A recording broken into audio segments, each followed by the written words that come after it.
En France, l'origine étrangère est-elle un obstacle pour trouver un emploi?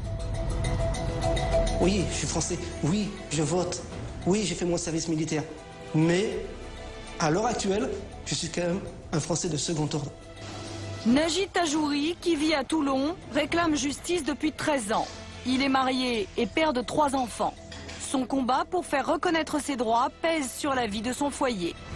En janvier 1995, ce fils d'immigrés tunisiens né en France répond à une annonce de l'ANPE pour un emploi proposé par la direction des chantiers navals de la Seine-sur-Mer. L'ANPE lui répond. Les conditions de recrutement sous référence défense nationale ne nous permettent pas de transmettre les curriculums vitae des personnes de nationalité française ayant un nom à consonance étrangère. C'est plus des paroles, c'est plus du on dit, c'est plus je me doute, je pense. Non, on vous écrit carrément. C'est un coup de poignard, on va dire, que j'ai reçu. Il est français. Il a un brevet de technicien supérieur en électronique. Il répond parfaitement aux critères requis pour présenter sa candidature. J'ai le droit de postuler. Je ne dis pas de travailler, qu'on me prenne de force, mais j'ai le droit de postuler quand même. On n'a pas le droit de dire non. Vous, on vous écarte. Vous, c'est plutôt, on vous voit plutôt au niveau des manœuvres, des peintres. Oui, ce serait bien postuler peut-être à la déchetterie ou quelque chose comme ça. Oui, je vois bien.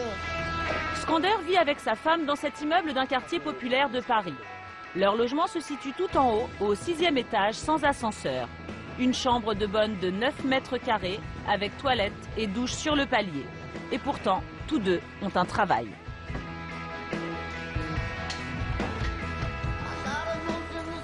Entrée.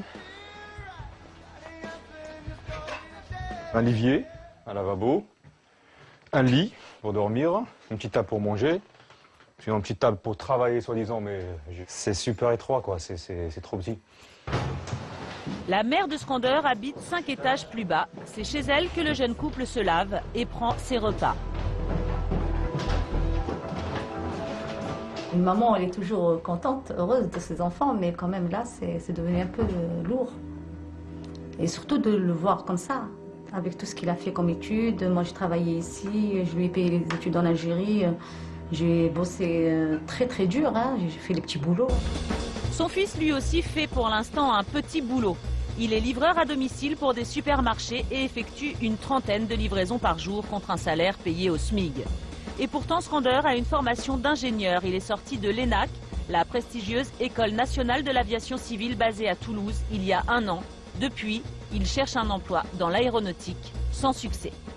Tous les études que j'ai fait, tout l'argent que j'ai dépensé pour arriver à un bac plus 6, et je me trouve en fin de compte en train de...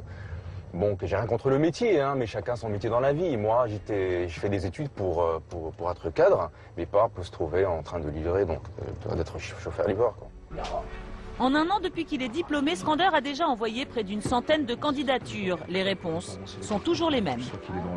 Monsieur, nous avons bien reçu votre candidature. Malgré les points positifs que présente votre proposition, nous ne sommes pas en mesure d'y donner une suite favorable. Vous êtes brillant, vous êtes super, vous êtes longe, mais on n'a rien pour vous.